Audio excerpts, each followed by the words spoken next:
It's a great honor to have Dr. Shashi Tharoor at the Navati celebrations of our former principal, Reverend Dr. Tangassery and Reverend Dr. Ferdinand Kaya.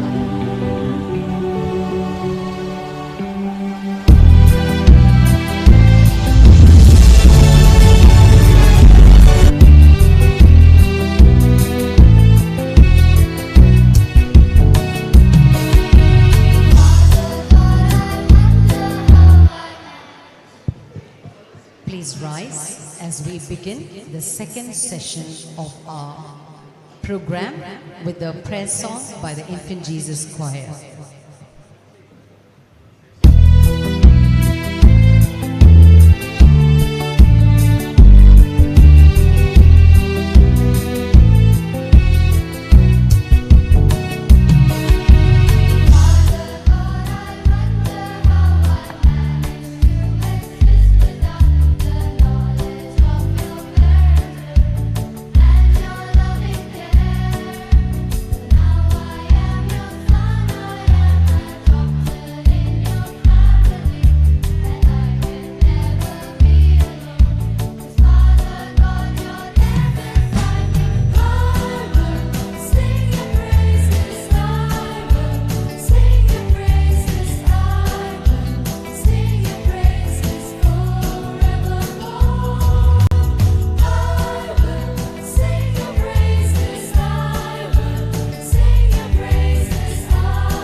Good evening, ladies and gentlemen, students, the dignitaries, and a very special good evening to Dr. Shashi Tharoor. My name is Vinod Chako. I am an alumnus of the school, Ijhss 1988 batch. It is my honor to be the master of ceremony this evening. Today, we gather here not just to celebrate the 90th birthday of our dearest Monsignor Reverend Ferdinand Kaya, but we are here to celebrate his legacy extraordinary. This birthday celebration is a tribute not only to the passage of time, but to a life of service, of wisdom, and a lasting zeal of an individual who has in countless ways enriched our lives and undoubtedly been the architect in mentoring and delivering to our society responsible, ethical, and exceptional gentlemen. Without much ado, I request the General Secretary of the Ijhss Alumni Association and the alumnus of 1971 batch, Mr. Claudius Peter, to deliver the welcome speech.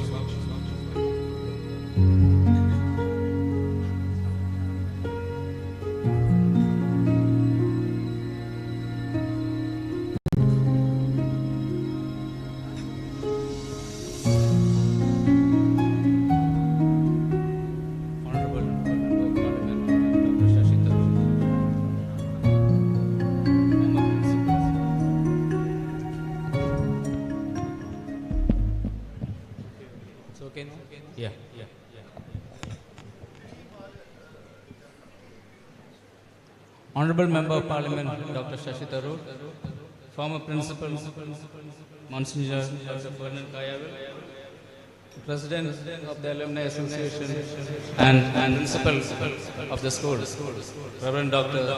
Sylvia Anthony, other dignitaries present here, parents, teachers, students, members of the Anglo-Indian community, my alumni friends, ladies and gentlemen, it gives me great pleasure to welcome you all to this solemn occasion when we are celebrating the Navati of our former principal, Dr. Ferdinand Kaya. The Ijhss Alumni Association thought that the celebration of the Navati of our former principal in a grand manner would be a fitting tribute to his excellent service that he has provided to a whole generation of students who passed out from the school. On this occasion, we have with us our chief guest, Dr. Shashi Tharoor, a very illustrious and eminent personality who is well known not only in our state and in India but across the world. Dr. Tharoor, as you all know, is a great orator, a diplomat, a writer, and a politician. Dr. Tharoor has had his education in prestigious institutions, and at the young age of 22, he was awarded a PhD from the Fletcher School of Law and Diplomacy at the Tufts University, Massachusetts. Dr. Tharoor, at that time, was the youngest person to earn a doctorate from this Fletcher School. He joined the United Nations Diplomatic Corps and was there until 2007 when he rose to the position of Under Secretary General. Later he chose to come back to India. He became a member of parliament. Twice he was the Union Minister of State, and now he is continuing as a member of parliament. Now, Dr. Tharoor, we welcome you to this function, and we are indeed honored. The entire school, all of us are honored by your presence.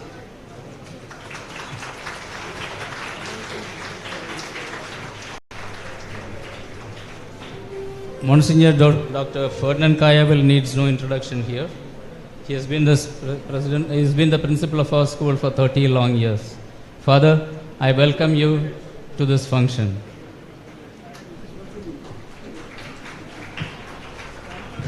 Reverend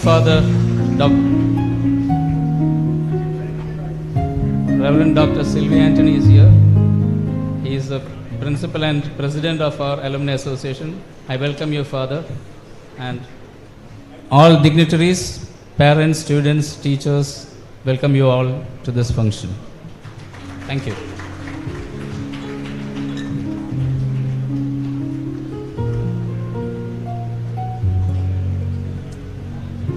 Thank you very much, Claudius.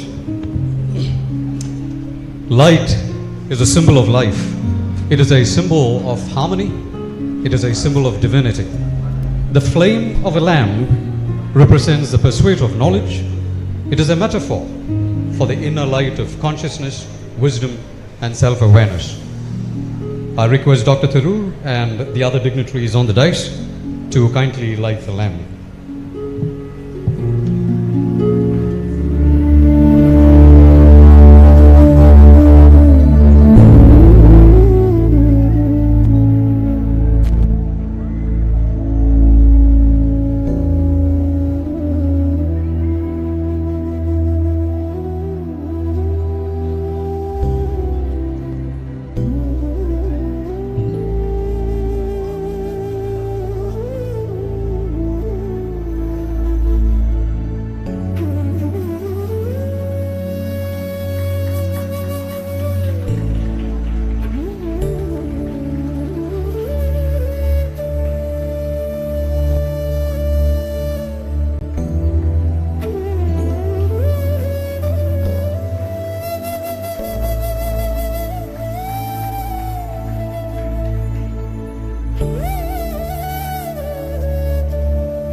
They say if a sheep leads a pride of lions, every sheep, they say if a sheep leads a pride of lions, every lion will show the characteristics of a sheep. But if a sheep leads a pack of lions, but if a lion leads a pack of sheep, a flock of sheep, every sheep will show the characteristics of a lion. 42 is a very young age. And at that age, not everyone yields the wisdom nor the courage to take up such intense responsibility as to nurture the future generation of a nation. Only men so formidable in character, men with daring grit, men courageous enough to take decisions can be weighed with such responsibility. Such men are rare. As rare as they come, it was at this very young age that Father Ferdinand Kayawal took reins of this prestigious institution as principal. Under his leadership as principal of the institution, for over 30 years, thousands of students have passed through this very same hall, each one touched by his wisdom, his discipline, and most of all, his impeccable personality. Along with those thousands of boys, I too was privileged to be under his tutelage. He stood at the helm, guiding us through the storms of adolescence and the trials of education. His impact is not just the success of his students, but the character they carry within them. He taught us more than the syllabus. He taught us to be responsible, to be respectful, to be gentlemen. 35 years since I left school, and I still stand in awe as I welcome our dearest principal to address us.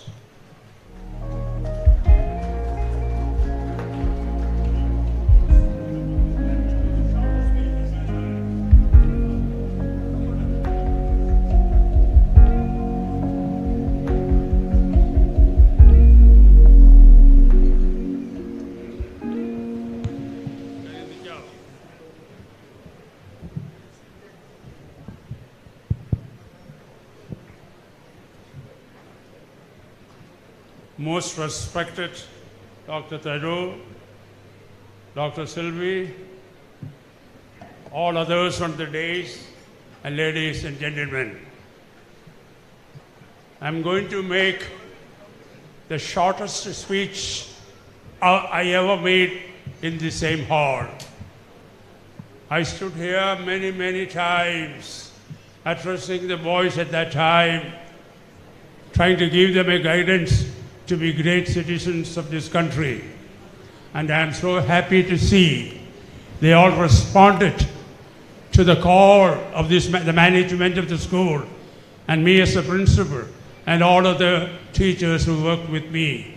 And today, believe it or not, this is not Bombay, Koilon is not Bangalore, Koilon is not New Delhi. It is a small town in Kerala. There are 4,500 students studying in this small little place. It's not because I was the principal, because of the tradition we built up in this institution inspired the parents to send their children to this school, because they knew if their children went to this school, they will climb up the ladder, reach height without any comparison. That is why the school developed so fast. I'm very proud of every parent who understands this and send the children to me. And sometimes people ask me, because Dr. Tharoor told me, no, you should speak at least a few minutes. So I changed, I'm going to speak.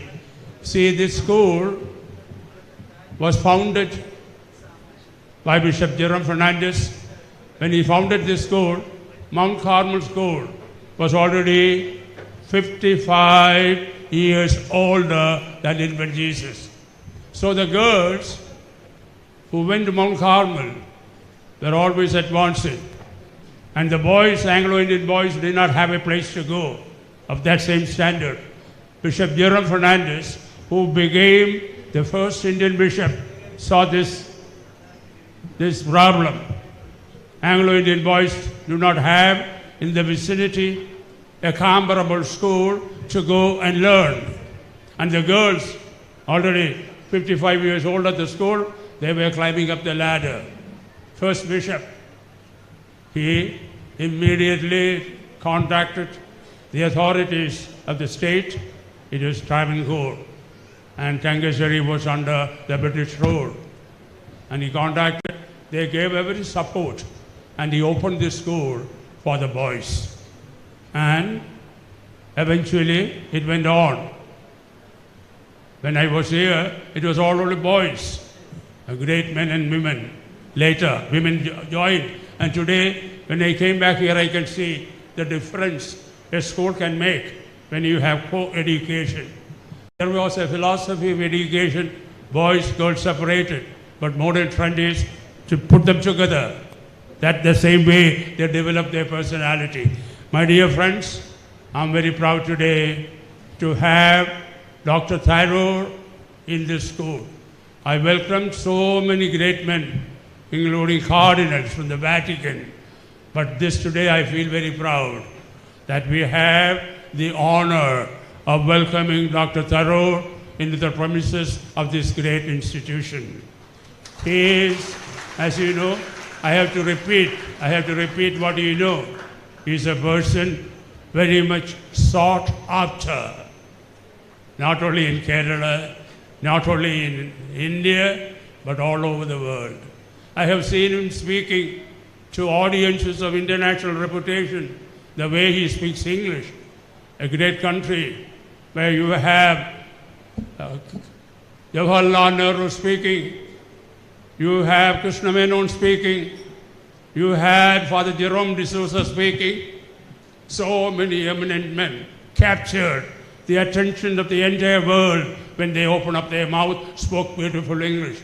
That tradition, in a smaller way, continued in this school. Whenever the former students go in for an interview, the interview team thinking they are coming from Kerala. They open their mouth, they say two words, they immediately ask, from which school you are coming from? And then, no further question, they accept, they take them to the team. So my friends, I have no words to thank Mr. Tharoor. He took a lot of trouble to come, and he is a great man. And I believe the political system to which you are a part in this country will understand your erudition, your knowledge, your commitment to the nation, and give you one day a position in this country to lead this country forward. I do not want to use the words that would make it very clear, but you are intelligent people, you understand. We need a man. India is a big country. We need a man who can command the attention of the world. Absolutely. Absolutely. A man who respects the Constitution of India. Whenever I used to travel all over the world, particularly when I went to school in New York and Fordham University, great professors were asking me, you have a very powerful preamble with your Constitution.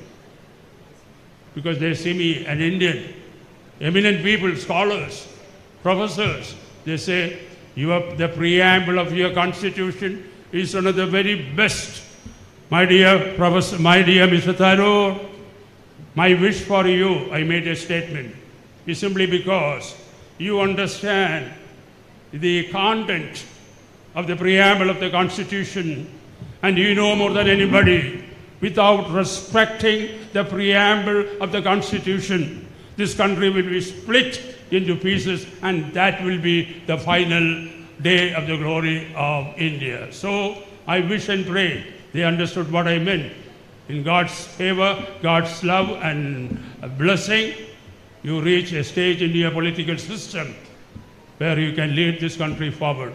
I can keep on talking because I stood in this place, spoke hours and hours, inviting and introducing people. Today, my best day, I am so sad. I used to read your beautiful articles. Whenever I see the English newspaper, most of the time I see in Hindu, I keep it to read it at night because it's not an easy reading. Because you have a tremendous understanding of the world events. You have the ability to comment on present day events in the country. I keep it as, and I never go to bed before I read that at night. So my friend, a great man, very much respected, I wish and pray once again, in God's blessing, in God's favor, you reach a position where you can take this country forward. And only those who respect the Constitution and the preamble of the Constitution will ever be able to take this country forward. I close. Jawaharlal Nehru once famously said, if India dies, who will live? On the contrary, if India lives, who will die? If India dies, who will live? If India lives, who will die? The idea is very clear. Jawaharlal Nehru wanted India to live forever. You and I, who love this country, want India to continue forever. That will happen only the people of this country are prepared to respect and put into practice the preamble of the Constitution. And Dr. Tharoor, one of the strongest supporters of the Constitution. I cut short my speech. I would be happy to say more. I wish and pray that this country will be based on the preamble of the Constitution and be a light to the entire world, because that preamble alone can save the world. Preamble alone can save the world. Therefore, let us all pray today, as we have a great man in this school. First time I said, I had cardinals visiting this, bishops, learned men, scientists, all visiting this school. But today, I'm already 20 years away, 20 years gone from this school. I feel so proud.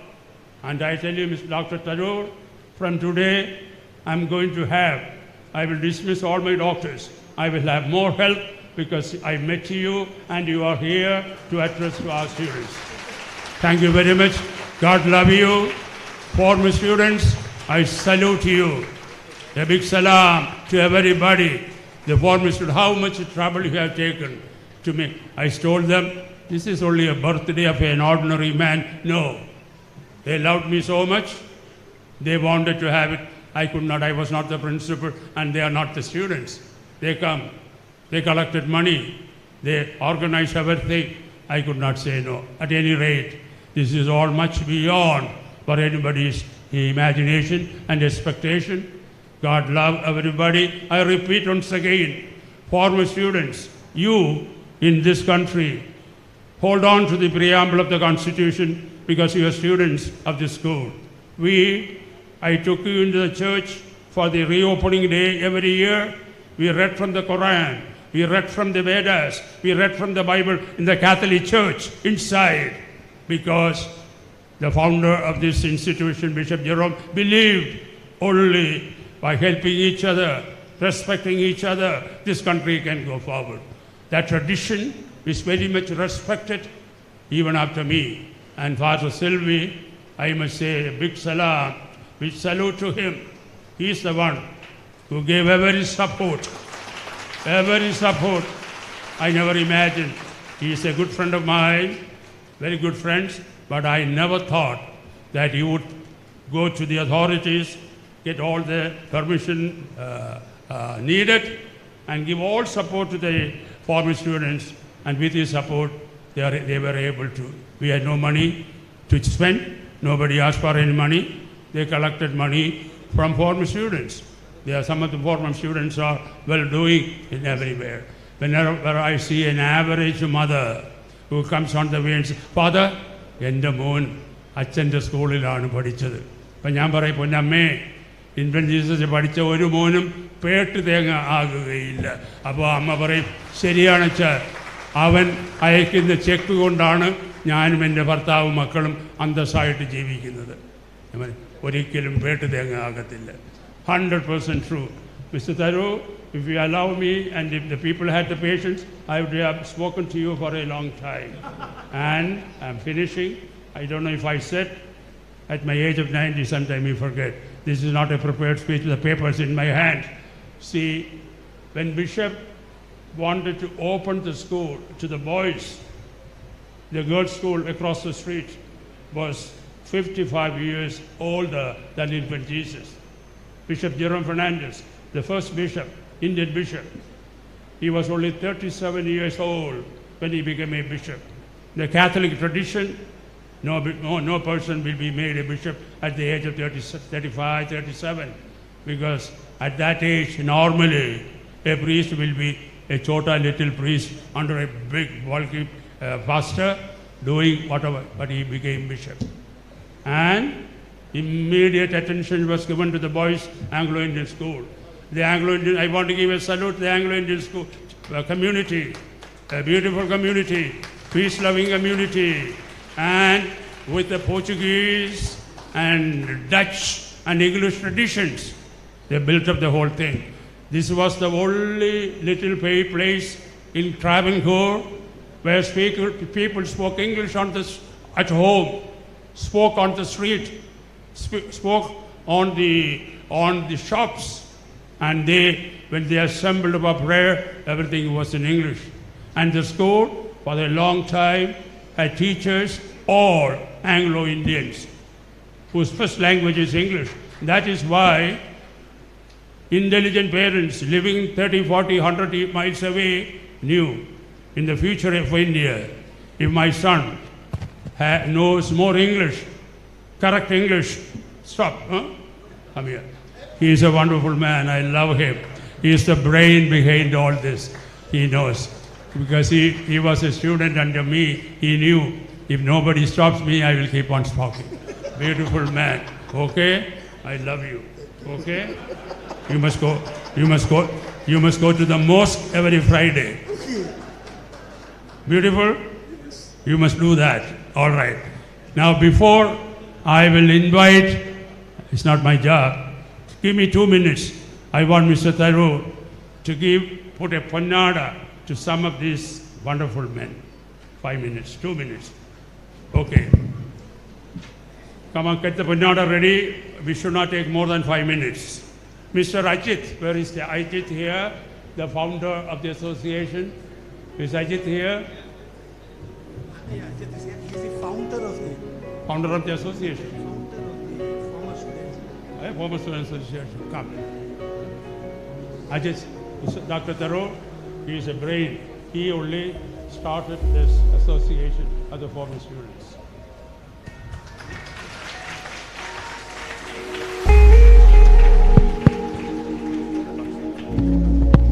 Now, Ansar Karumbeli.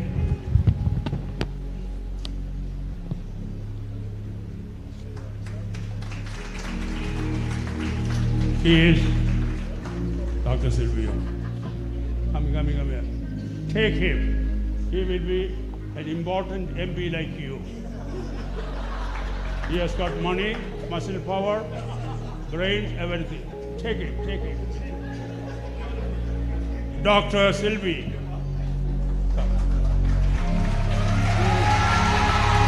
Wonderful. I want the entire world to know. I not only respect you, I love you. Okay? All right. Ansar Yunus. Where is Yunus? He is the son of Mr. He's not here? Naushad. He is the son of Mr. Yunus Gunya. In the school, he was an all-round personality. His father had even food cooked in gold, but he said, no, let him go to the boarding. Let him learn to be a social being. You know Mr. Yunus Gunyu? Okay, God love you. One more. Lester Fernandez, representing the Anglo-Indian community. TANGASSERY would be absolutely zero without the Anglo-Indian community, with the Portuguese, Dutch, and the English traditions. This is the only piece of land where in Kerala and Travancore people spoke English at home. Thank you very much. I would be, if I have the time, if you had the patience, I would have invited many more, because this is not one-man show. The entire body of the former students cooperated wholeheartedly. They found the money. They spent days and days together.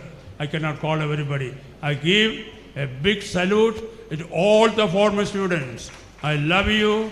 I plead with you once again, stand for, not stand here, stand for the Constitution, the preamble of this of the Constitution, and make this country a great country for the world to follow. Thank you very much.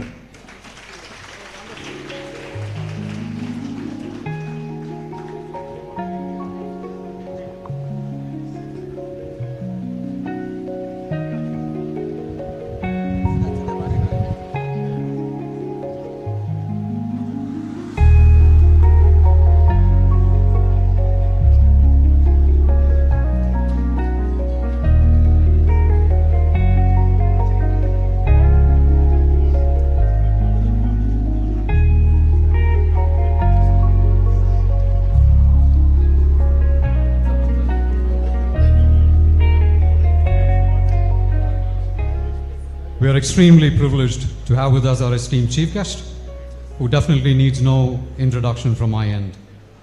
A highly distinguished and celebrated figure in the realms of literature, international affairs and politics, Dr. Tharoor's extensive and inspiring accomplishments as a diplomat, as a parliamentarian, and renowned author are emblematic of his lifelong dedication to the pursuit of knowledge, diplomacy, and the betterment of society.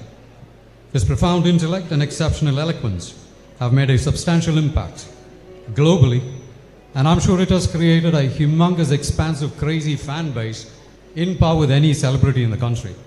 He's a global celebrity. I'm sure everyone has been waiting to hear you talk. I humbly welcome you to the microphone. Thank you. Thank you very much for that generous introduction, and thank you above all, Father Ferdinand, for your blessings and your very generous words. Father Sylvia Anthony, Claudius Peter, our excellent MC Vinod Chaku, Naushad, Yunus, Ansar, all of those from the Alumni Association who put this evening together, the present and former students, teachers, faculty, administrators, friends, I hope that covers everybody. എല്ലാവർക്കും എൻ്റെ വിനീതമായ നമസ്കാരം.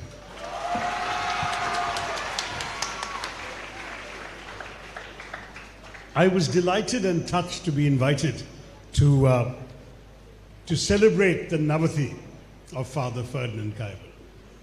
The truth is that I had never had the privilege of meeting him before, though he is, as we've already learned this evening, a legendary figure in these parts and beyond. Wherever alumni of the Infant Jesus AIHSS congregate, they speak with reverence of Father Ferdinand. And to my mind, I can see why in a very short while that this is the case. Just meeting him with his imposing presence, his erect bearing, his extremely remarkable voice, all of this, and of course the confidence and dignity with which he speaks, I can imagine the impact he would have made on generations of students in this school. I'm only sorry that I didn't have the privilege of being at the receiving end, but I can certainly tell you, sir, that you can dismiss your doctors with great confidence. If the doctors had half the erect bearing and strength of voice that you have, I think they would be very pleased themselves. So it's wonderful. We're looking forward to the 4th of September 2034, when that 2024 when the 90th, and 2034 when that centenary will be there, and I'm looking forward to being part of the celebration then as well. I don't want to bore you with things you already know about Father Ferdinand, but I was delighted to hear about his amazing contributions, not just to all of you and your education, not just the humanitarian gestures of helping students who had suddenly and unexpectedly lost their fathers, their fee-paying parents, by helping them continue without fees for a couple of years or more. All these gestures perhaps come naturally to a man of God. But at the same time, his contributions go well beyond his priestly calling. His contributions, for example, in administering the hospital here, and of course then guiding the Association of Catholic Hospitals in India. His contributions to developing the port of Tharoor. This is a man who has spread himself widely and at the same time made a significant impact in everything he's done. You have all been privileged to know him much more intimately than I have, but I am truly honored to be here to wish you well as the Navathi dawns and for the many, many years we hope to follow. I had the great privilege of meeting one of our more distinguished Christian priests in Kerala who turned, as you remember, 103 before he passed away, and certainly we are not going to let him leave that record unbroken. I think we'll all be back and see him going well into the future, carrying God's blessings for all of us and for all those whose lives he has touched. Today I wondered what I should most usefully address, and since I'm in a school and we're thinking about education these days, that's what I was going to talk about. But when Father Ferdinand spoke about the Constitution, I realized I should at least touch on that very briefly. Because yesterday was Constitution Day, and if those of you who haven't heard about it, you're not to blame. The concept of Constitution Day was only invented by our present government a few years ago. But the reason that Constitution Day is celebrated on November 26th every year is because that was the date in 1949 when the Constituent Assembly concluded its deliberations, which had taken place over 3 years, and adopted the Constitution of India. Now, why, for sentimental reasons, it only came into force on the 26th of January, because of a historical reason. In 1930, the Indian National Congress had declared the 26th of January to be Independence Day. And when independence really came on the 15th of August, they didn't want to lose the symbolic significance of the 26th of January. So they said, even though we have agreed the Constitution on the 29th of November, we will let it formally come into force on the 26th of January. And that's why we have Republic Day on the 26th of January, and the government of today, Mr. Modi's government, has decided that 26th November will also be honored as Constitution Day. And Father Ferdinand is absolutely justified in pointing to the preamble. It is remarkable. The entire Constitution is hailed around the world as a remarkable document. But the preamble is very striking, very memorable, very poetic. And for those of you who have not recently taken the trouble of looking it up, I would urge you to do so. It begins, of course, with the immortal words, "We the people of India. We give ourselves this Constitution." That's something that you must, all of you, feel empowered by, because it is your Constitution that you have given to yourselves. And the objectives laid out in the Constitution are, of course, noble objectives, which we all know we cannot fulfill with a snap of the fingers or the wave of a wand. In the course of the last 75 years, we've made remarkable progress, and at the same time, we've seen some distortions on the path, some setbacks on the way. But I do believe that we have a great deal to look forward to as we move ahead to fulfill the aims and objectives of the preamble of the Constitution. Let me say, however, that when that Constitution was adopted, we were in a very different country. When the British left us in 1947, they had taken one of the richest countries in the world, and through significantly destructive policies of exploitation, loot, and the drainage of resources, they had reduced a country that at one point accounted for 27% of global GDP and reduced it to a poster child for poverty, disease, destitution, and misery. They left us behind with a literacy rate of 16%, and that was only for the males. Females were 8.8% literacy at that time.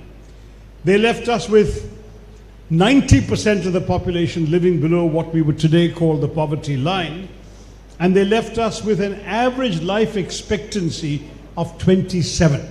That is, every Indian born in 1947 could only reasonably expect to live 27 years. Now that's a statistical number. They take everyone's lifespans, including those who died in infancy and childbirth and so on, and then the average out comes to 27. Within these 75 years, when you have some politicians saying nothing was accomplished, that's not true. We have managed to change that literacy figure from 16, 17% today to 78%, I believe it is. Slightly more for men than women, unfortunately. 82% for men, 72 or 4 for women. But whatever it may be, I'm proud that Kerala is one state where there is no difference in the literacy rate between boys and girls. So it was all the more appropriate that Father Ferdinand presided over opening this school also to girl students, so they too can take advantage of the excellent standards maintained here. I do want to say further that the life expectancy that was 27 is now up to the biblical 70. And that's also a good news, because it means that we have tackled many of the problems of public health, of illness, of maternal mortality and infant mortality that characterized our country under British rule. So there is no question in my mind that we have today a land that has progressed, but which has also failed to progress in many ways. We've seen the horrific distortions, unfortunately, of corruption, which has in so many ways set our country back. We've seen the distortions caused by the politics of identity, of caste and religion. And it shames me to see that kind of talk today in India, because the very constitution we celebrated yesterday was written on a very different set of premises. Remember that when partition came, when independence came, it came with partition.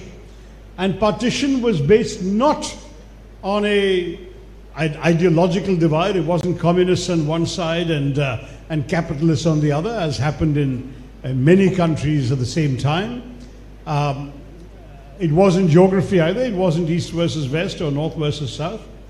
As you had in Germany, Vietnam, so many countries, Korea, were divided on both ideology and geography. In India, we were divided over what?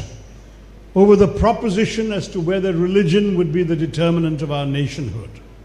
Those who said that their religion was their nationhood, they left and they created their own country based on one religion, and that was Pakistan.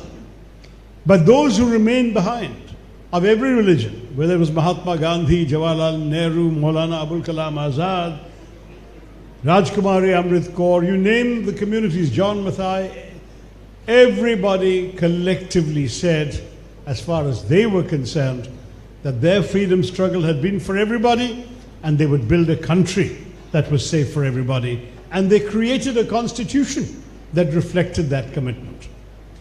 In fact, the constitution was so secular in its orientation that it didn't even include the word secular. The word secular was added only in 1976. But if, as some in the government today want to take that word out of the constitution, it will not change the secular nature of the constitution. Because the constitution is shot throughout with the belief that whatever your caste, your creed, your religion, your language, the state you are born in, none of those things matter. As long as you are a citizen of India, you will enjoy the same rights as every other citizen. And those rights include the freedom of worship as you see fit, the freedom to propagate your faith as you see fit, the freedom of assembly, the freedom of speech and your opinion. All of these freedoms will ensure that whether or not one word is there or missing from the Constitution, that ours remains a secular constitution.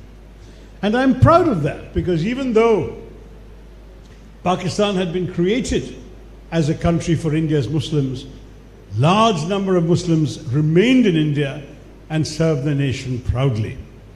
In fact, it always struck me that the Pakistanis never quite understood our country, because in 1971, when those generals rather foolishly declared a jihad against the Hindu infidel in the war of 1971, whom do they have to fight? They had to fight an army commanded by a Parsi, General Manekshaw, an air force whose vice chief of staff and later the chief of staff was a Muslim, Air Marshal Latif, later Air Chief Marshal. They had to face an Eastern Command. The troops had marched into East Pakistan, commanded by a Sikh, General Jasdeep Singh Arora. On the western flank, the western fleet of the Indian Navy, which blockaded the Pakistani ports and controlled the waters of the Arabian Sea between Pakistan and India, was commanded by a Christian from the state, Admiral Kuruvilla. And the general who was helicoptered into Dhaka to negotiate the surrender of the Pakistani forces was Jewish, Major General J.F.R. Jacob. That was India. It was not just the land of the Hindu infidel. It was the land of every community in this country. And today I can urge you, if you think about the 71 war, there is a memorial that sadly is not as well known as it should be. To the only ship we lost in that war, INS Kukri, that was sunk by the Pakistanis off the coast of Gujarat. And today in the island of Diu of Gujarat, there is a beautiful memorial to the INS Kukri with a scale model of the battleship. And on a wall there are the names of every single soldier and sailor who perished on that ship. Captain Mullah was in command. He went down with the ship, as did everybody else on board. And if you read those names, you cannot help the tears springing to your eyes, because every community, every religion, every part of India is represented amongst the names of those soldiers who gave their lives to keep our homeland safe. Don't let anyone ever say to any of you that you have lesser rights than he does to speak for this country. The notion that only a Hindi-speaking Hindu male has God-given rights over the idea of India is nonsense. It is a betrayal of the values embedded in our Constitution. It would, if that were carried through, it would really be not just a partition in the soil of India, which we've seen in 1947, but a partition in the soul of India. And that would leave India no longer the country that Mahatma Gandhi fought to free. So let me say to all of you that we have a very special country, a very special constitution, and that this school would have instilled in all of you the values of celebrating diversity, of respecting each other's faiths. Wasn't it wonderful to see a Christian priest telling a Muslim alumnus to go to the mosque? That is the spirit of India. It is precisely what this country should be all about. As a Hindu myself, I'm very proud of Swami Vivekananda's famous statement at the World Parliament of Religions in Chicago in 1893, when he said, "I'm proud to speak to you on behalf of a faith which has taught the world not just tolerance but acceptance." I read that as a teenager and it stayed with me ever since. I've thought about it so many times, because I went to school like all of you and learned in history class that a tolerant king is a good king because he tolerates people of other religions. But when you really think about it, tolerance is a terribly patronizing idea. What the tolerant king is saying is, I have the truth, you are in error, but I will magnanimously indulge you in your right to be wrong. That's not good enough. But what Swami Vivekananda preaches is, and what he says Hinduism stands for, is acceptance. And acceptance says, I believe I have the truth, you believe you have the truth, I will respect your truth, please respect my truth. And that, to my mind, is one of the best principles on which you can found a multi-religious, multi-confessional society like ours, and keep together a diverse democracy like ours. That is something that reflects the values that I'm sure were taught to you in your school, and these values are values you must cherish as you go forward. One final thought, because I know I'm supposed to be answering some questions from those of you here, so I don't want to prolong the speech, is a tribute to the Alumni Association for putting this evening together. I've always felt that a strong alumni association is often a better advertisement for the quality of a school than the mere results in the examinations, which under you were always 100% pass, I know. But that's not all a school is about. A school as a memorable experience instills feelings of loyalty and love for the institution that outclass the students' direct involvement in the school. And when people who have passed out from the school 10, 20, 30, 40 years ago are still anxious to get together and to honor the man who made such an impact on their lives, that speaks volumes for the school under the stewardship, of course, of Father Ferdinand and his successors. So let me congratulate Father as well as all of you alumni for caring about the school, for letting it mean so much to you, that today you have got together and brought me over to felicitate the Navati of a great man who has left such an impact on your lives. So happy 90th in the months ahead, Father Ferdinand Kaival, and to all of you, thank you very much. Nandi Namaskaram. Jai. Now I gather you want me to stay here and take questions, is that right? No? Yes, we could do that. That's what the program said, so I'm here if that's what you want. Yes, that's Okay. Is there a mic in the audience for those who want to ask questions?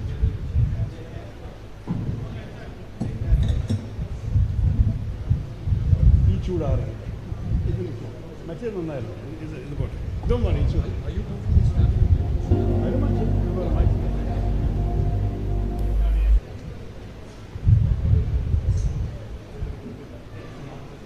Mr. Claudius Peter is the General Secretary of the Students Association.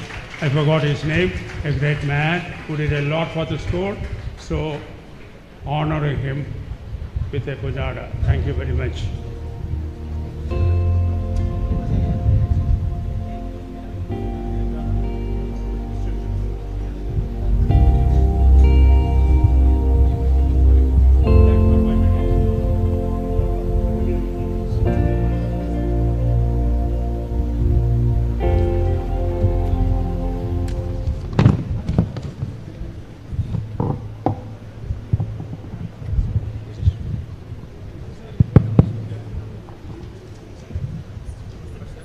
I said, is it out of deference to the basket? You heard that already. We have a question and answer session. And this is a unique chance to engage in dialogue with Dr. Tharoor through the question and answer sessions. I encourage each of you to seize the moment to ask thoughtful and insightful questions and to embrace the opportunity to learn from one of the most distinguished personalities of our time. So without much ado, I would like to call upon Rafael Terence Fernandez of 11A.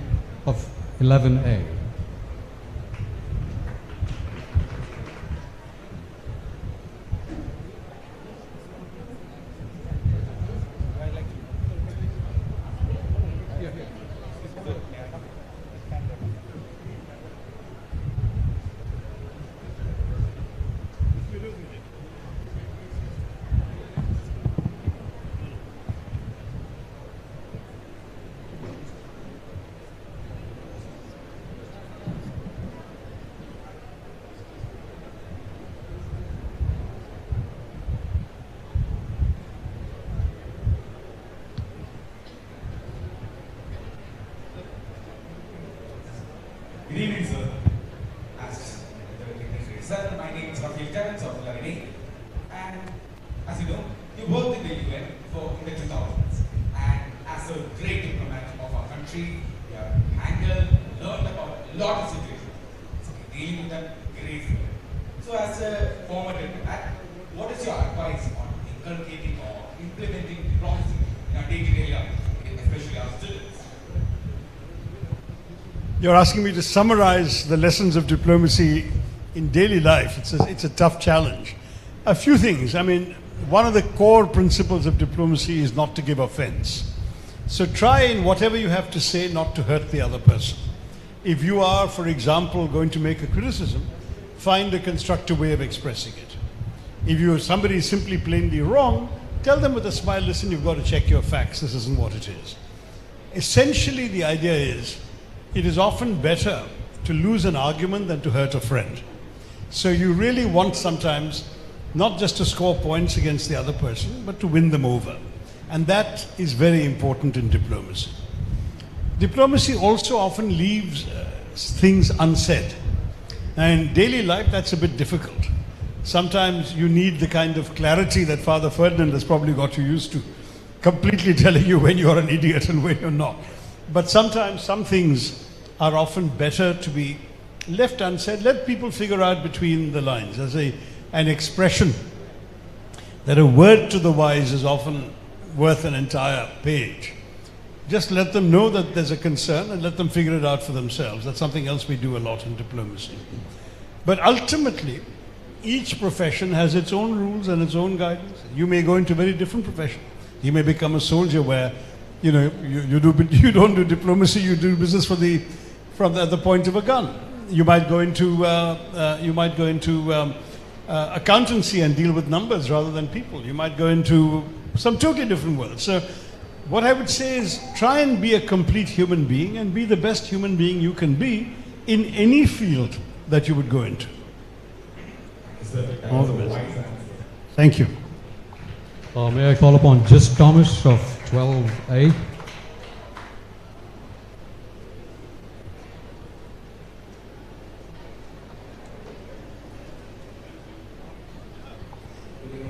Which class are you in? I'm in class 12. Right, good luck for this final exam. Yeah. Thank you, sir.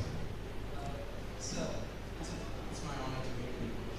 I'm an avid reader and I read a lot of your books. Sir, if you were to become the Minister of Education in the center or state, what would be the implementations that you would do for the system, for the betterment of our education? I'm afraid that's a very vast topic. It's an entire sort of hour-long session by itself.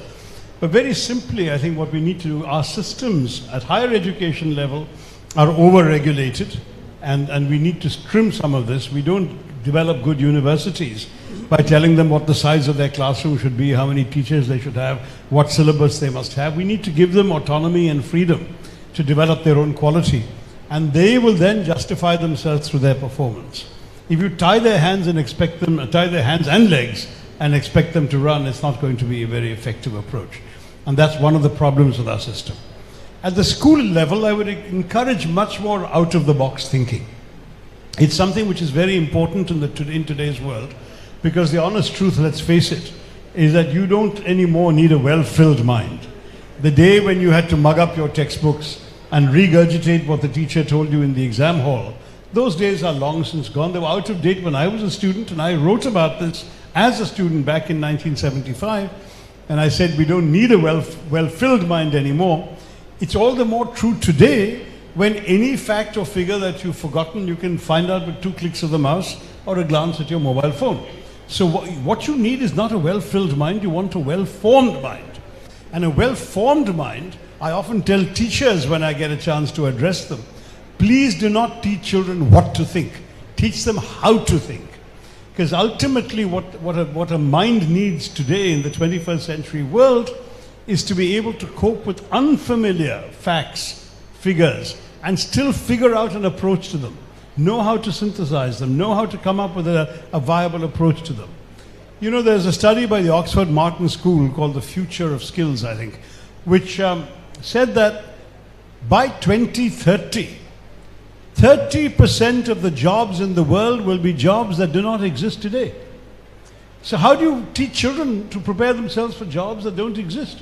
There is no textbook written for them because the jobs have not been invented by people, but they're going to be invented. So in those circumstances, how to think is what matters. A well-formed mind is what matters.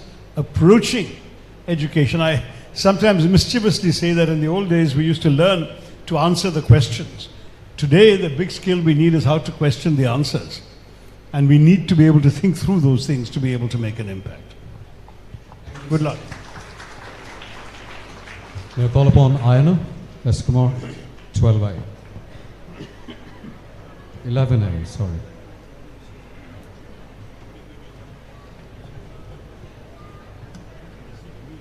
Good evening, sir.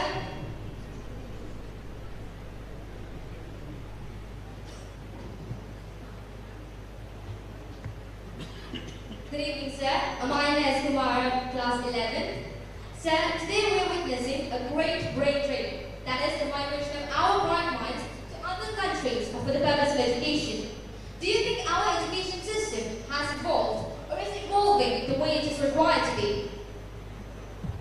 Good point, and in fact the brain drain is worse in Kerala than in any other state. There are two aspects to it. One is indeed the quality of education available. In many subjects, students feel that we are behind and they will gain more by going and studying abroad, particularly in certain advanced countries. In other subjects like medicine, there just aren't enough opportunities in India, and so they go abroad because they can't get admission into good medical college here in this country. That's also a bit of a racket that restricts the number of opportunities available, most unfortunately. A third category of people who go abroad because they believe there's nothing waiting for them after graduation here. That happens particularly in Kerala because there's such an unwelcome attitude to business and investment that unfortunately there are very, very few jobs being created in this state. That needs to be changed. I've been crusading against this for the last few years, and I intend to take that point forward because we will not be able to save Kerala by continuing to wave red flags everywhere and relying on remittances from the Gulf. Those remittances will reduce and will even dry up. We need to be able to generate business and investment in this state. So given those three different reasons, we have to fix all three. On the third one, as I say, we need to have absolutely more conditions that will encourage businesses to come. And we need business-friendly laws. We need to strip 90% of the useless regulations and clearances our state imposes on people. You know, it takes 3 days to start a business in Singapore or the US. It takes 114 days in India. It takes 236 days in Kerala. There's no reason why that should be the case. We need to hack through all of that. We need to introduce an Investor Protection Act so investors don't feel that they might sink all their money in the state and then for political or bureaucratic reasons their money would be lost because they won't be allowed to produce. And we need to also ban hartals. I've been saying this since I entered politics 15 years ago. I've refused to support any hartal even when my own side called it. And I think my own side has now come around to the same view. We must stop this. It's a major disincentive. So that's on the third objection. On the objection about the quality of certain subjects, there's no reason why we can't do the most advanced teaching. We just have to be more nimble in our course selection. I would like universities in Kerala to be offering courses in artificial intelligence, in robotics, machine learning, in all sorts of 21st century technologies that we are not sufficiently clued up on, but it's very easy for us to get the basic fundamentals and start teaching kids and start generating a critical mass. I was told that some 40% of the scientists and engineers working on artificial intelligence in Silicon Valley, California, are actually of Indian origin. So if Indian brains can do it in America, why can't Indian brains be trained to do it here? Create those courses. That's very important. At the moment, I believe the only place offering a course on artificial intelligence is IIT Madras. And you can join it online, but that's not good enough. We need to have 100 such places across the country. So if we find different answers to these problems, it seems to me we will be able to tackle the brain drain. But right now, when people are walking out because they sense something better elsewhere, I would not stop them. I would think it's my responsibility to create better conditions here so they don't want to go. I don't want to see $6 billion of Indian citizens' money being wasted in sending children abroad for education when that could be spent here, educating them here. But to do that, we have to give them what they're looking for here. Those were really kind words, sir. Thank you, sir.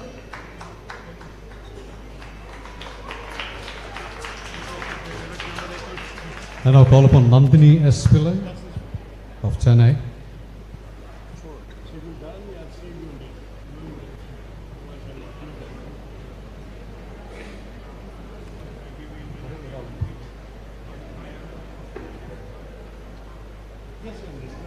Good evening, sir. I'm Nandini Pillai of class 10. Sir, we are one of the oldest English medium schools in Kerala, and you, one of the most popular Malayalis, known for your excellence in English language. What are your recommendations for a student like me to reach your level of excellence in English language? Please share some tips or tricks with our parents.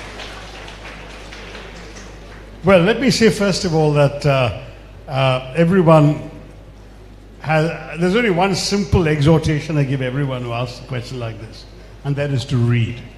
And you have more advantages now, because which I didn't have in my time. All there was books. There was no television in India when I was growing up at your age. There was obviously no one had invented a mobile phone yet. There was no Nintendo, no handheld games, no computers, no laptops, no other distractions. So books were my education, books were my escape, books were my entertainment. Today, too many children do not seem to want to read. And what frustrates me is they see books only as something associated with schoolwork and homework, and they don't realize that books can be a source of pleasure, of expanding your mental horizons, of introducing you to worlds well beyond. But in addition to that, there's also today the advantage of good quality television and cinema, which can also expand your fluency in the language.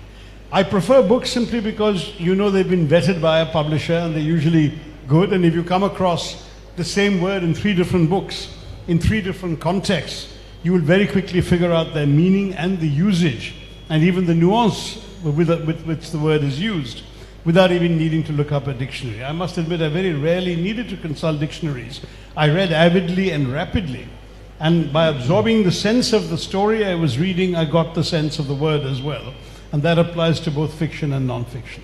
So the short answer is read widely. The vocabulary will follow. Thank you, sir. Dr. Tharoor, there's one more question.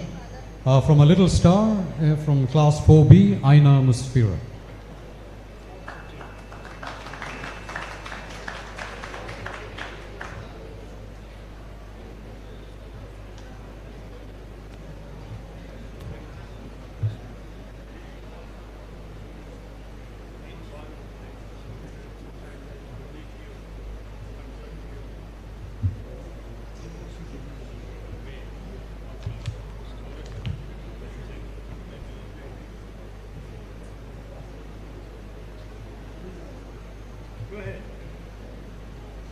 Which class are you in?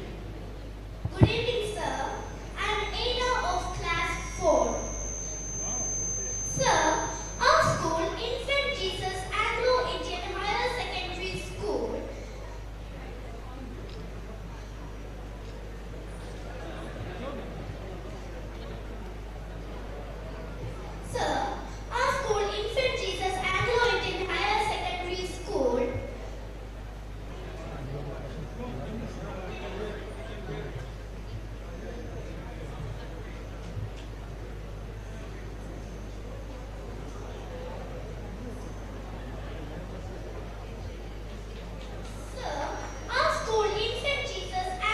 Higher Secondary School is blessed this evening to have a personality like you visiting it. Sir, I'm curious to know about your schooling. Could you share with us a few things about your school days? Thank you, dear. Well, I went to a number of schools run by priests, rather like the ones you have here. I first went to a Montessori school. I was put into it at the age of 2, so I was reading by the time before I was 3 years old. That's an advantage which Montessori schools can give you. I unfortunately was a rather precocious child because I read a lot and I could write, so I was packed off to boarding school. I got admitted into the 3rd standard when I was not yet 6. I celebrated my 6th birthday when my classmates were turning 8.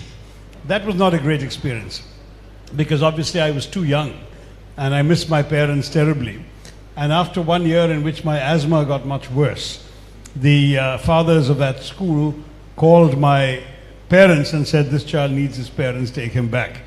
I had done well in the exams, I'd come very high rank in the class, but when I went to Bombay where my parents were living, the school would refuse to take such a young boy into class 4. So I had to repeat class 3 again, and that was the Campion School in Bombay, which was run by Jesuit priests. And at the end of that, my father ended up getting transferred to Calcutta when I was at the beginning of what would have been my 9th standard. So I went to get into one of the most difficult schools in Calcutta, armed with only a card from the principal of Campion School to the principal of St. Xavier saying, this is the boy I spoke to you about. So obviously I had done well at school because they admitted me immediately with that card. And then I finished my school at St. Xavier's, Calcutta. And then I went to college at St. Stephen's in Delhi. So I had a solid, high quality Christian education in India, which is something I must say that the priests do extremely well. I mean, one of the great things about the Christian church in India is that it is always associated with two kinds of good work. One is education. Even in Kerala, when they first set up churches, they would always have a school next to it, which admitted people without regard to their caste, their creed, their faith, taught them all. And the idea of giving a meal to the children at school, for the poor children in particular, also started with the great Christian priests in Kerala. Saint Kuriakose Elias Chavara, for example, started doing that. And this is all very unusual. It wasn't being done anywhere else in the world, but we have that reputation here. And the second thing that the priests do is healthcare. And Father Ferdinand Kaival here has done both. So I'm you're sitting in the presence of a great person who's done both this kind of work. Finally, what kind of stories can I tell you? I think school was a very good place to learn and grow. It taught me, of course, what I learned in the classroom. It taught me outside the classroom because I would participate in elocution contests and debate contests and essay writing contests and all of that. And even theatre. I did a lot of acting in my school days, in Bombay in particular. But it also taught me above all the values that this kind of education does impart. A value of diversity, of the importance of respecting people of different faiths and backgrounds. All of this is very important. So when you grow up here, I want you to be both a good student and above all perhaps a good human being. All the very best.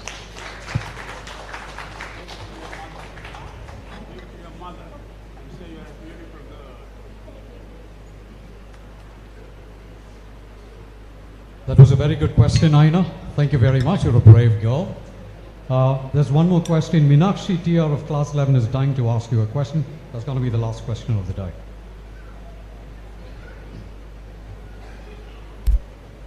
Good evening, sir. I'm Meenakshi TR of 11A.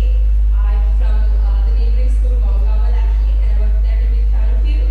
So I'm so sorry to disturb you tonight, but I just wanted to know a very simple question. You are a diplomat, a bureaucrat, and a noted writer, as well as a very public teacher. So which is a profession that you enjoy the most as a figure and why, sir? Look, I try to enjoy everything I do because, when you wake up in the morning, you need to look forward to your day. Otherwise, life would be a real punishment, wouldn't it? So I've always focused on what my responsibilities were, whether it was at the United Nations or whether it's been in politics. But I'm always the first to admit that positions, by their very nature, are always temporary. And I say to people, I'm already a former minister. One day I'll be a former MP, but I hope never to be a former writer. As long as God gives me the capacity to keep writing, that's the best of me. That puts to the world, and perhaps for posterity, the thoughts I've had, the knowledge I've gleaned, the insights I want to offer. And the advantage of that one day is that when I'm gone, the books will remain. And that ultimately, therefore, is what I tend to strive for above all, is to leave behind a legacy as a writer. What I achieve in ministerial office or in parliamentary office may be worthwhile in the short term, may even be some things that will have an impact on future generations. But the writing is ultimately, for me, the most lasting contribution I can make.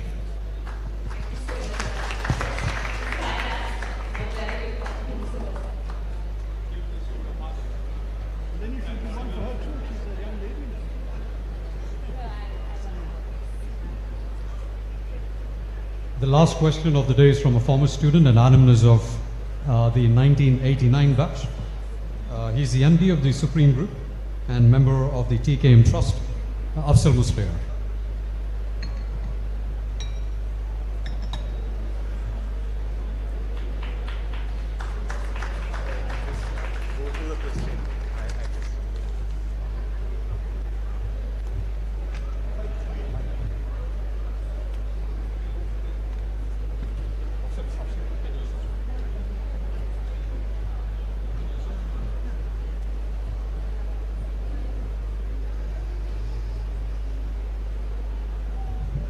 Good evening, sir. The new education policy, NEP 2020, is aimed at transforming the education system in India with a focus on holistic development, flexibility, and a learner-centric approach.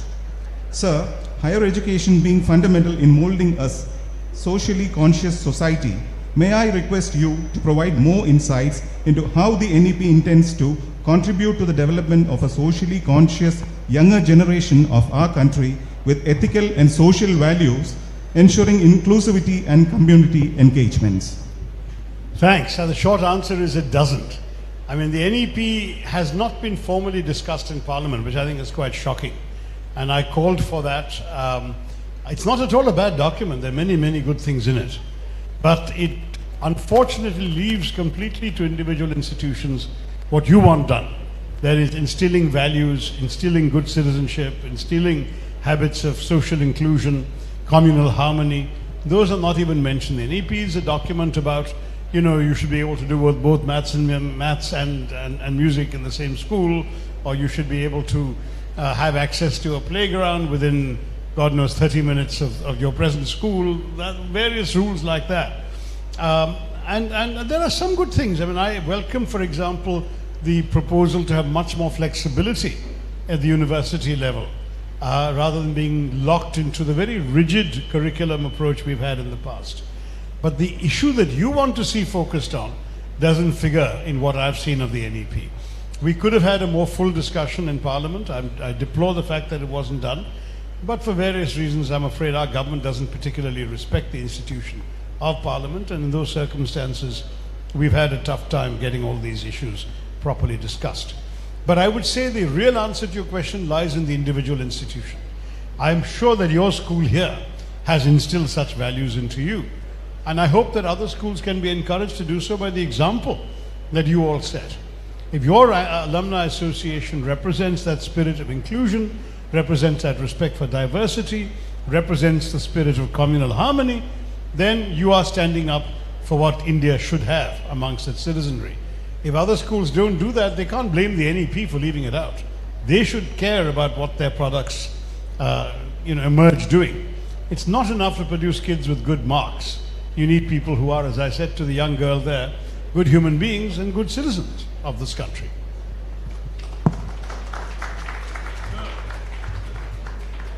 Thank you very much, Dr. Tharoor, for taking the questions.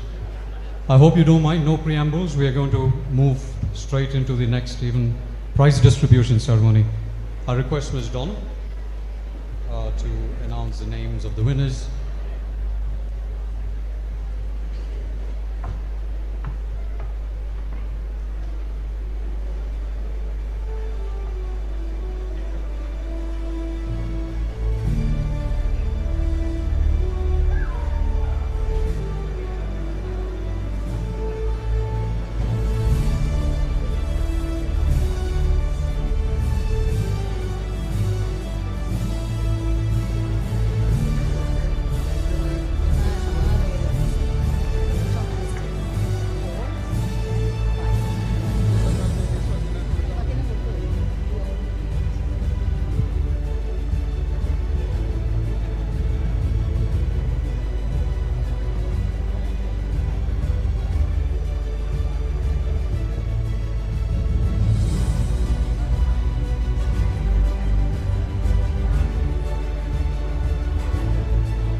Mahadi Vambadi's parent.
It's indeed a rare privilege for our students to receive the prizes from the Honorable MP, Dr. Shashi Tharoor. May I invite you, sir, to give away the prizes to our students who are shortlisted.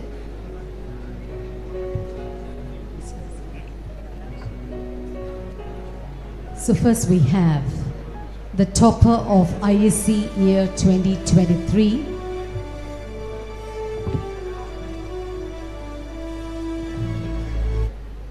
Please look up. Mahadev Ambadi. Mahadev Ambadi was our topper for the year 2023. His sister is receiving the prize for him as he is at his university studies. Put your hands together, children. Now we have the Shri S.M. Venkatanarayanan Reddyar Memorial Educational Scholarship going out to Ayana S. Kumar of Class 11A. Dennis Dantier of Class 10A. Dennis Dantier of Class 10. The Sri S.M. Venkatanarayanan Reddyar Memorial Educational Scholarship. Niranjan G.R. of Class 9. We thank Mr. Madan and Mrs. Kavita for sponsoring these prizes for the much deserved students of our school. Now we move on to the SGFI players. Cecilia Nelson for boxing under 19 girls category. Our budding boxing champion Cecilia Nelson, also an all-rounder. Abhisha Datta for athletics, high jump. She is also selected to the SGFI high jump under 14. Chrislyn Mary of Class 7 also falls under 14 category for high jump, selected to the School Games Federation of India. Abin V. Raj for lawn tennis under 17 boys category, selected to the SGFI. And Anup Sean Anthony, under 14, football. For football, he is selected to the SGFI.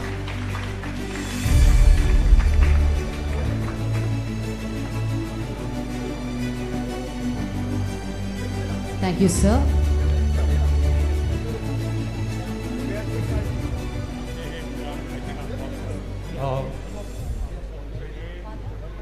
I also request the former students alumni, Father Sylvie, to give the Ponada and a presentation of the memento by the former students.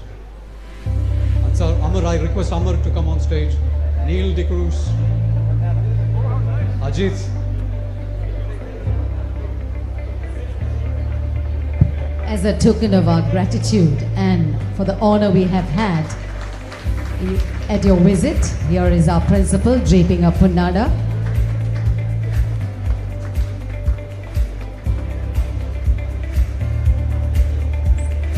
And the former students presenting a memento. Thank you, sir, for honoring us with your visit. It was indeed a great privilege for us.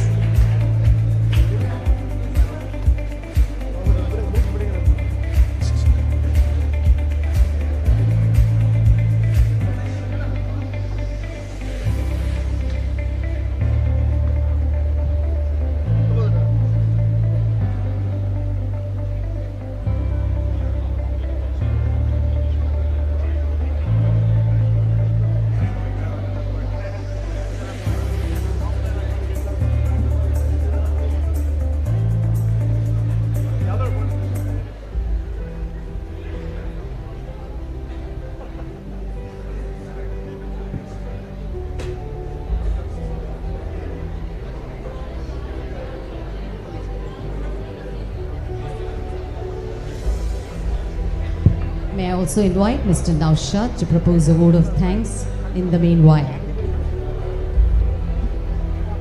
आदरणीय व्यक्तित्वங்கள் ഇന്നിവിടെ father Ferdinand കായാവലിൻ്റെ നവതി ആഘോഷവുമായി ബന്ധപ്പെട്ട് നടന്ന ചടങ്ങിൽ welcome speech പറഞ്ഞ ഗ്ലോഡിയസ് Peter general secretary IJHS alumni അസോസിയേഷന് എല്ലാവിധ ആശംസകളും നേരുന്നു. ഡോക്ടർ ശശി തരൂർ വിശ്വപൗരൻ, അദ്ദേഹത്തിൻ്റെ വളരെ ബിസി ഷെഡ്യൂളിനിടയിലും സമയം കണ്ടെത്തി ഈ പരിപാടിയിൽ പങ്കെടുത്തതിന് അദ്ദേഹത്തിന് IJHS അലുമിനി അസോസിയേഷൻ്റെ പേരിലുള്ള നന്ദിയും കടപ്പാടും അറിയിക്കുന്നു. അതുപോലെ ഇവിടെ പങ്കെടുത്ത അലുമിനി അസോസിയേഷൻ നവതി കമ്മിറ്റിയുടെ convener Ansar Kurumbelil, master of ceremony Vinod Chacko, miss Dona Joy, principal Selvi Antony തുടങ്ങിയ എല്ലാ വിശിഷ്ട വ്യക്തിത്വങ്ങൾക്കും നവതിയുടെ നിറവിൽ, 90ൻ്റെ നിറവിൽ നിറപുഞ്ചിരിയോടുകൂടി നമ്മളോടൊപ്പം സഞ്ചരിക്കുന്ന നമ്മുടെ കണ്ണിൻ്റെ കൃഷ്ണമണിയായ ഫാദർ ഫെർഡിനൻഡ് കായാവലിന് നമ്മളോടൊപ്പം ഇനിയും കുറേ കാലം ദീർഘദൂരം സഞ്ചരിക്കട്ടെ എന്ന് നിങ്ങളോടൊപ്പം നിങ്ങളുടെ എല്ലാവരുടെയും കൂടെ ഞാനും ജഗദീശ്വരനോട് അദ്ദേഹത്തിൻ്റെ ആയുരാരോഗ്യ ഐശ്വര്യത്തിന് വേണ്ടി പ്രാർത്ഥിച്ചുകൊണ്ട് ഇവിടെ കൂടിയ എല്ലാ പേരൻസിനും എല്ലാ വിദ്യാർത്ഥികൾക്കും എല്ലാ നല്ലവരായ ആൾക്കാർക്കും ഈ അസോസിയേഷൻ്റെ പേരിലുള്ള നന്ദി രേഖപ്പെടുത്തിക്കൊണ്ട് നിർത്തുന്നു. നന്ദി, നമസ്കാരം.